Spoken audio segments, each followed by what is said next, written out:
Welcome to PreciousMetalsInvesting.com. My name is Ted Sudol, and I have the pleasure of having as my guest today Paul Mladjenovic. Paul is the author of Precious Metals Investing for Dummies. He also has his own website, ravingcapitalist.com.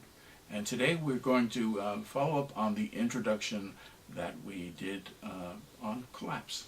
Exactly. Okay, so hopefully we'll rise above this, right? You know, it's just like the playing words. No. An economic collapse. Let's talk about what this is, because that's the most casual phrase that people use. Economic collapse, economic collapse. And the thing is this, what does it mean to have an actual economic collapse? Well, when we talk about an economic collapse, we're really making a reference to a system of goods and services that are being transacted between buyers and sellers. You see? And the thing is that this is probably among the collapses we'll be talking about, is probably maybe one of the most least plausible scenarios. Not that anything can happen, right? You've had countries collapse because there was war going on, and it ended up interfering drastically, to put it at a minimum, the mechanism of an actual economy. When we talk about an economic collapse, we're talking about a collapse of the economy to an extensive extent. And when we're talking about that, we're talking about supply and demand, or really what we're talking about is production and consumption being adversely impacted. Typically, whenever you see these happen, and let's not talk about war. I mean, even though those things are on the horizon across the globe out there, so that's wreaking economic havoc all by itself. But the thing is this, when supply and demand, and again, production and consumption, become adversely impacted, and I know this sounds like, for some of you, like, oh, he's talking like some kind of professor in like economics. No, the thing is this. See, a good, healthy economy has for the most part, a general imbalance between production and consumption. In other words, look, we all know consumption. We all know what's demand, right? Consumption it's what articulates demand. You and I wake up every day, we want stuff, right? We want breakfast, we want a this service, we want that, we want people to help us out, we go to a restaurant, we go to a grocery store, we go to the mall to buy shirts and dresses and whatever else there is. So the thing is, there's demand. So that's a natural part of any economy. All of us want stuff. Much of these things are things we need, some of the things we want, some are luxury goods, some are necessities, but this is part and parcel the functional aspect of demand, consumption, what you and I want, all right? So in a balanced economy, you have what? On the other side, you need production that'll match up with that. If all of us want food, then there better be somebody on the other side of it who's going to be producing the food. That's why we have farmers, and that's why we have manufacturers for clothing and goods, etc. So the thing is, this is why for me, I call myself a raving capitalist, because the purest form of balance is a free market, where there's plenty of buyers and plenty of sellers, and this keeps the prices down, keeps availability wide and available. And this is the kind of thing that you need to allow to function so that supply and demand are in balance, you see?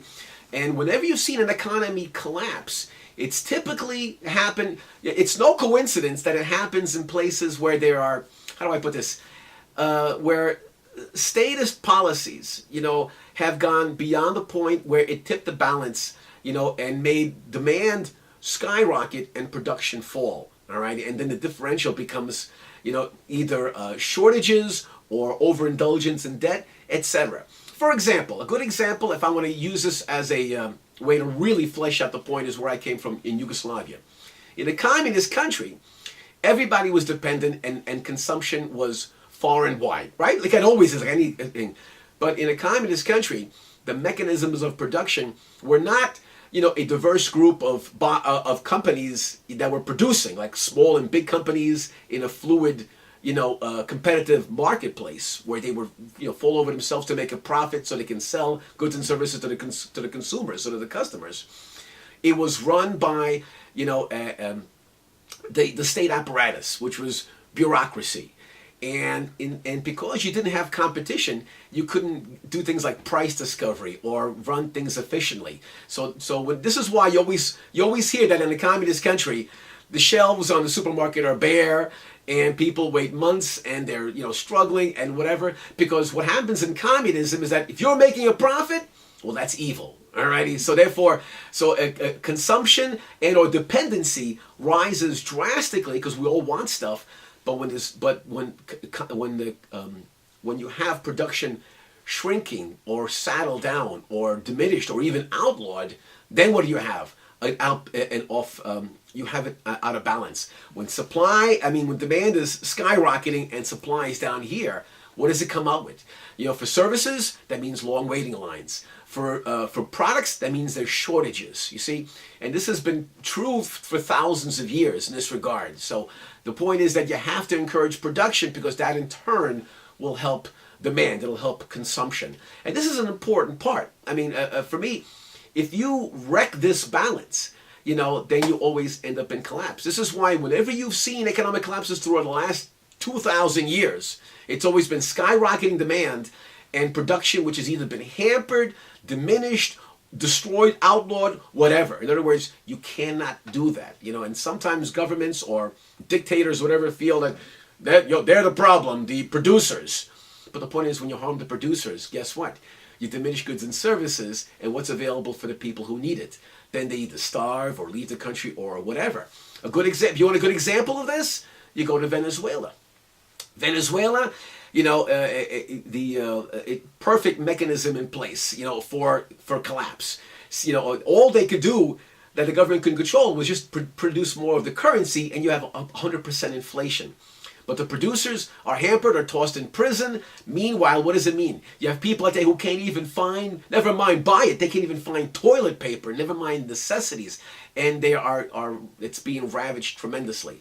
So the point is this: economic collapse is much more likely when you start to interfere with a competitive free market venue, which means you'll throw supply and demand out of whack, again, as manifested in consumption and production. Once you screw around with that, now you can screw around a little bit with that, like some taxation and regulation, and the economy can absorb some of it. It's not an all or nothing situation. But the point is, once you interfere too much with the process, like you start, for example, like if you had, like in my case with a communist country, if they said we will outlaw our profits, so then we don't have that. Well, the point is, then there's no point in producing. Would you produce if you had to work, your butt off, but you couldn't make a dime? No. Then production falls off. Now, these are the people who are waiting for goods and services. They're not going to get them. So the point is, you end up having an economic collapse in that case. So this is the essence of what happens with economic collapse. How's that? Okay? Now, when we get a chance, the next thing we'll talk about in the coming video, since we're in a series, right, will be a debt collapse. So stay tuned with that. Hey, look, I took over. Huh? Okay. Well, thank you for being with us today at PreciousMetalsInvesting.com. See you next time. Thank you.